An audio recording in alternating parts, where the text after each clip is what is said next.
davrni yopishni ko'rib chiqamiz. Moliyaga kirib, hujjatlar, davrni yopish. Shu yerda davrni yopish uchun ismimizda turish kerak. Hamma kassaviy smenalarimiz yopilgan bo'lishi kerak va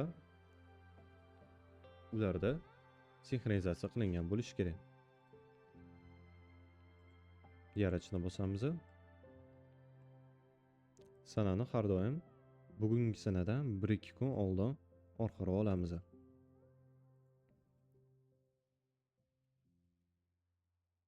Hammasida galochka turgan bo'lishi kerak. Agar kassaviy smenalaringiz yopilmagan bo'lsa, bu holatda davrni yopa olmaysiz va bu yerda aytilib turadi. Nima joyda xatolik ketyapti. Kassa smenasi yopilmagan, sinxronizatsiya qilinmagan yoki agregatsiya o'tmagan.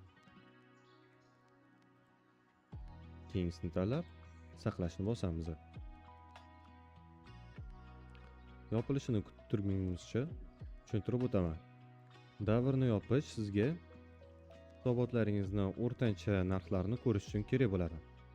Bu esa bizga kerak bo'ladiki, agar biz 1 yillik yoki yarim yillik katta hisobotlarni olayotgan bo'lsak, shuna qilib, bizda narxlar o'zgarganligi sababli biz o'rtancha narxni olib, katta hisobotlarda to'g'ri o'rtancha tan narxini ko'rishimiz mumkin.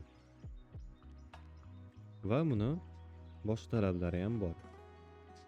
Aytganimdek, davrni yopayotganimizda smenalarimiz yopilgan bo'lishi kerak, kassalarimizda sinxronizatsiya o'tgan bo'lishi kerak va undan tashqari hamma kirim yoki qaytaruv nakladnoylarimizning hujjatlari yopilgan bo'lishi kerak. Agar bu qilinmagan bo'lsa, bizda yopilmagan nakladnoylarimiz qotib qoladi. Undan tashqari inobatga olasiz, kirim qilgan nakladnoylaringiz ularni yakunlab qo'yib, galochka qo'ygan bo'lsangiz, ularni boshqa ocholmaydigan bo'lasiz. Yangilanganimizdan keyin ko'rishimiz mumkin. Davrni yopganmizni.